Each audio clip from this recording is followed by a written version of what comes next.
Hello, my name is Yuxin Yang, and this presentation is for the Global Environmental Health course. Today I will be discussing lead poisoning, a major environmental health concern in the United States. I'll walk you through its sources, trends, health implications, and what policies have helped it reduce its impact.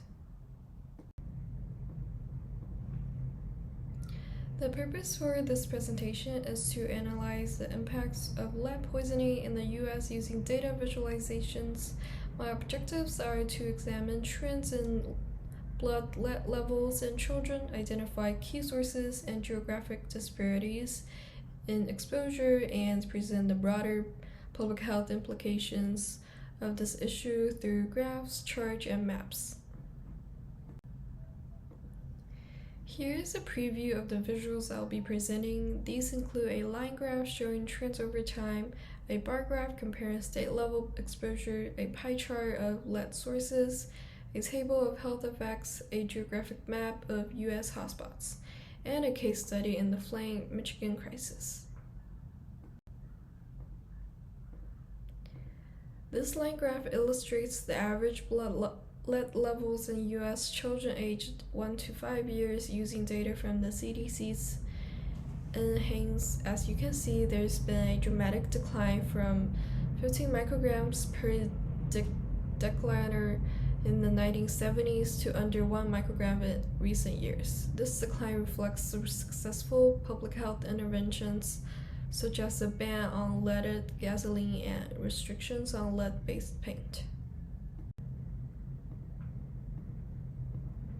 This bar graph shows the percentage of children under 6 with elevated blood levels by states in 2021. The data from CDC surveillance programs highlights geographic disparities. States like Michigan, Ohio, and Pennsylvania show higher levels, often due to older housing infrastructure and lower socioeconomic conditions. Here we have the pie chart. This pie chart outlines the primary sources of lead exposure in children. According to EPA and CDC reports, the most common source is lead-based paint, especially in homes built before 1978.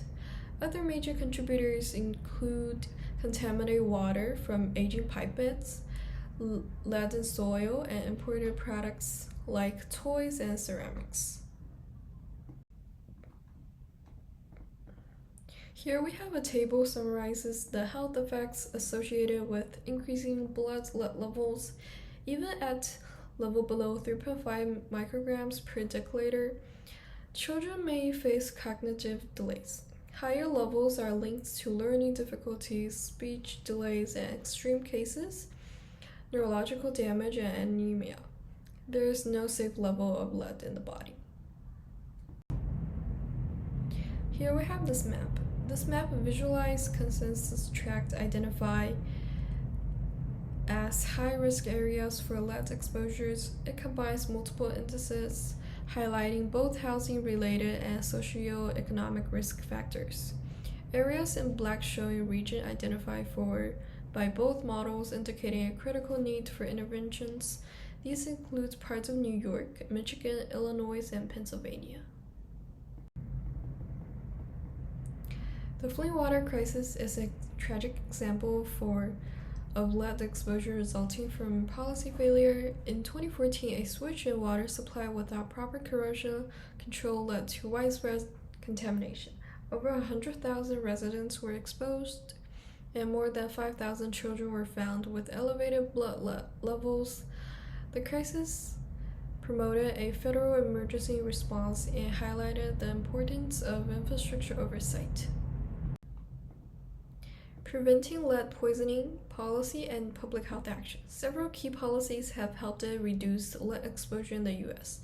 These include the ban of lead paint in 1978, the removal of lead from gasoline by 1996, and the EPA lead and copper rule for drinking water.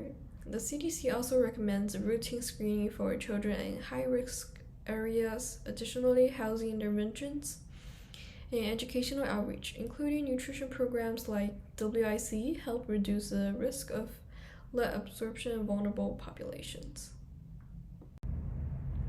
To summarize, while blood lead levels in children have significantly decreased, exposure disparities remain, especially in low-income and older housing communities.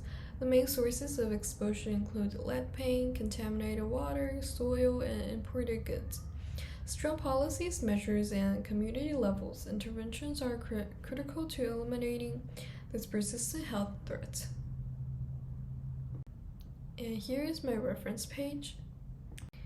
Thank you for watching my PowerPoint.